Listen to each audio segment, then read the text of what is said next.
네, 15분이라는 한정된 시간 내에 영혼에 대한 이야기를 해야 되는 황병구라고 합니다. 이 강연에 제가 붙인 제목이 시간은 결코 관리되지 않는다 임에도 불구하고 여러분들은 내심, 모종, 시간 관리에 대한 기술을 기대하고 계실지도 모르겠습니다. 아마 이 강연의 작은 목표 중에 하나는 그런 기대를 얼마나 제가 깰 수 있을까 그런 거랍니다. 솔직히 말씀드리면 제가 2년 전쯤 이런 이야기를 담은 관계중심 시간경영이라는 책을 썼습니다. 어느 분들은 이 두 가지 양립될 수 없는 가치를 결합시킨 모순형용이라고 놀리시더라고요. 사실은 시간경영이라는 단어 때문에 자기계발서 코너에 꽂혀 있긴 하지만 이 책은 자기계발서의 탈을 쓴 자기 부인서입니다. 사실 오늘 강연의 진짜 목표는 세속적인 성공의 요소 중에 하나인 시간 관리라는 영역에 있어서 뭔가 세속적 가치를 쫓아가지 않으려는 분들, 특별히 그리스도인들이 어떠한 새로운 패러다임을 가져야 되는가를 좀 소개하는 시간으로 삼고 싶습니다. 익히 아시는 개념이시겠지만 시간에는 두 가지 관점이 있죠. 하나는 크로노스라고 하는 시계 시간입니다. 우리에게 익숙한데요. 산업혁명 이후에 노동시간을 측정하고 생산과 유통 과정을 통제하기 위한 그런 용도로 도입된 이 시계 시간은 한 200년 정도밖에 소개된 시간이 지나지 않았지만 우리에게 가장 시간 하면 우리에게 익숙한 개념입니다.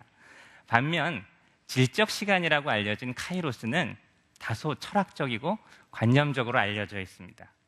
성경 등에서 이야기하는 때들은 주로 이런 카이로스인데요.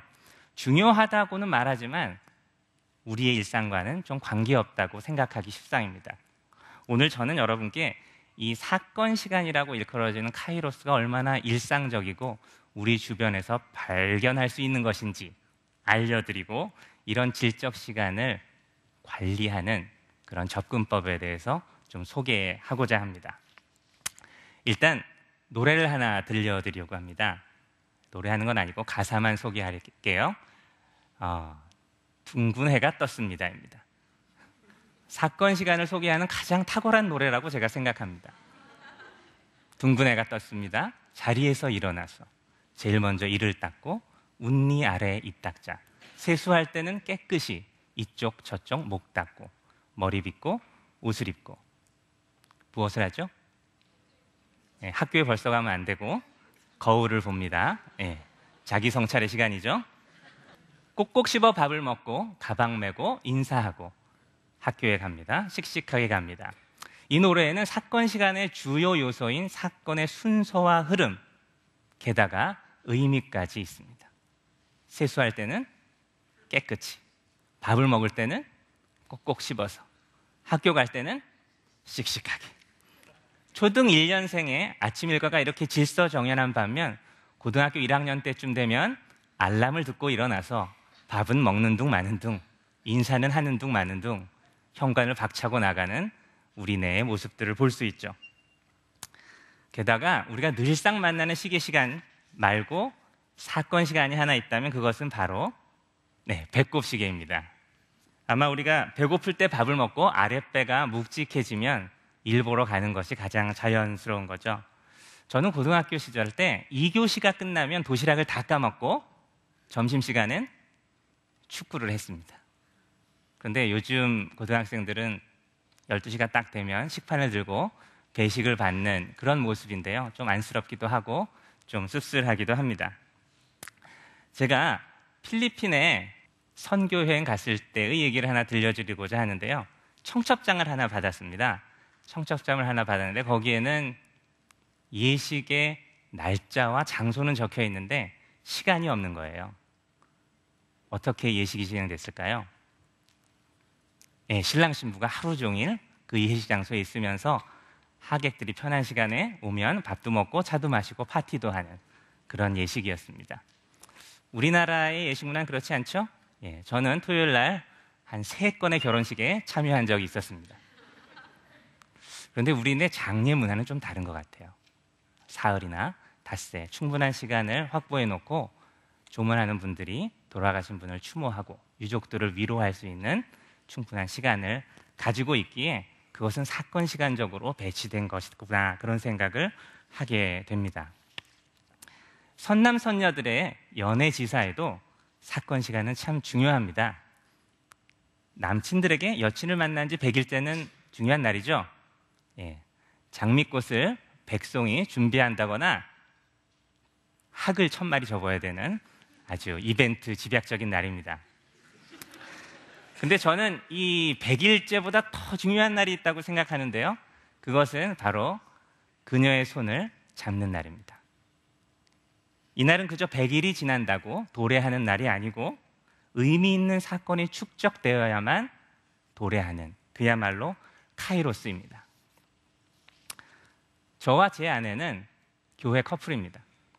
초등학교 때부터 알고 지내던 교회 오빠 동생 사이였습니다. 물론 그때부터 교제를 한 건 아니었습니다. 아내가 대학을 졸업하던 즈음부터 제 마음에 약간의 사심이 들어오게 되었습니다. 편했던 오빠 동생 사이에 그런 사심이 들어오니 뭔가 좀 불편해졌습니다. 엽서나 편지를 보낼 때도 초벌 편지를 막 연습하고 그것을 깨끗한 편지지에 옮겨 적는 세심함이 발휘되기 시작했습니다. 편지를 보내고 제가 초벌 편지를 보관했습니다. 답장이 오면 대조해서 읽으려고. 심지어 초별 편지 없이 일필주의로 그냥 연애 편지를 썼을 때는 복사해서 사본을 남기고 원본을 보냈습니다. 뭐 놀라세요. 보낸 편지함을 관리한 거죠. 네. 관계가 진전되어서 일주일에 한 번씩 배타적인 데이트를 할 수 있는 특권을 허락받고 그때부터는 작전을 좀 바꿨습니다. 성경을 묵상하던 노트와 스프링 노트와 동일한 노트를 하나 사서 거기에 제 마음을 적었죠. 그대를 향한 사심이 있노라, 이런 류의 글을 적어서 첫 페이지에 적어서 보내면 다음 데이트할 때는 뒷페이지에 대강 눈치챘는데 좀 기다려봐라, 이런 뉘앙스의 글이 돌아오곤 했습니다. 1년을 지속하니 한 권이 완성됐습니다. 이게 당시의 실물입니다. 예, 내용을 보여드릴 수는 없습니다. 닭살이 돋는 내용들로 주로 되어 있고요. 2년째는 아내가 노트를 마련해서 2년째 2권 정도를 적고 나니 제 마음에 용기가 생겨서 프로포즈도 했고 결혼에 골인하게 되었습니다. 그래서 제 연애와 결혼에 있어서 1등 공신을 저는 이 연애 노트라고 꼽고 싶습니다. 물론 신앙이 독실했던 한 남녀의 교제에도 위기가 있었죠. 제가 좀 섣불리 스킨십을 시도했다가 자매가 토라지기도 하고, 자매가 약속 시간에 너무 늦게 와서 제가 좀 삐치기도 하는 일이 있으면 이렇게 따뜻한 마음을 나누는 노트는 어느새 서랍 속에 들어가 있거나 책꽂이에 잠시 멈춰져 있습니다. 하지만 뭔가 다시 만남을 성숙시키고자 할 때 이 노트를 복습하고 있는 저를 발견하게 되었습니다. 과거의 기록을 보면서 우리의 진심을 확인할 수 있었던 거였죠. 그래서 저는 인격을 향해서 축적된 기록에는 무언가 창조와 회복의 힘이 있다는 것을 알게 되었습니다. 기억하세요? 인격을 향하여 축적된 기록. 다른 말로는 이렇게 표현할 수 있겠죠. 적자 생존. 이것은 기록하는 자만이 살아남는다는, 적는 자만이 살아남는다는 사자성어입니다. 10년 전부터 제가 사용했지만 여러분들이 비슷한 의미로 사용하고 계시더라고요. 어쨌든 기록 자체가 중요하다는 게 아니고 인격을 향하여 축적된 기록이라는 점을 잊지 마시기 바랍니다. 왜냐하면 이렇게 축적된 기록이 정보와 지식의 기초가 되고 결국은 인생의 문제를 해결하는 지혜를 발휘하는 기초가 되기 때문입니다. 제가 시간과 관련해서 익숙한 성경 구절 하나를 소개해드리고 싶습니다. 그것은 에베소서 말씀인데요. 주로 송구영신 예배 등등에서 주여 나를 도우사 세월 허송 않고서 뭐 이런 찬송가와 함께 이렇게 투탑으로 등장하는 성경 말씀입니다. 함께 한번 읽어보시면 좋겠습니다. 시작. 그런즉 너희가 어떻게 행할 것을 자세히 주의하여 지혜 없는 자같이 말고 오직 지혜 있는 자같이 하여 세월을 아껴라. 때가 악하니라. 저는 이 말씀의 뜻이 그저 동서고금의 보편적 지혜인, 즉 시계 시간, 촌음을 아껴서 허비하지 말고 효율적으로 써서 인생을 의미 있게 살아라, 이 정도의 뜻으로 새겨왔었습니다. 하지만 위대한 신학자, 위대한 철학자, 당시의 최고지성이었던 바울의 진술은 이 정도의 뜻이, 이 정도의 평면적인 뜻이 아니라는 것을 배우게 되었습니다. 세월을 아끼라라는 뜻은 시계 시간을 절약해라, save the chronos 정도가 아니고 redeem the kairos, 사건 시간을 대속하라, 무언가 대가를 치르고 되사와라, 값을 치르고 건져내라는 뜻이었습니다. 때가 악하다는 뜻도 그저 시대가 타락했다는 그런 뜻이라기보다는 시계 시간인 하루 24시간이 손상되고 오염되었다는 뜻이었습니다. 제가 간단히 말씀드릴 수밖에 없지만 이렇게 세월을 아낀다는 뜻은 세속적인 시간 개념에 빠져있던 우리네 인생을 무언가 대가를 치르고 건져낸다는 그런 철학적인, 신학적인 함의가 있는 것이죠. 그래서 우리에게 주어진 것은 시간의 단순한 절약이 아니라 사건의 선택입니다.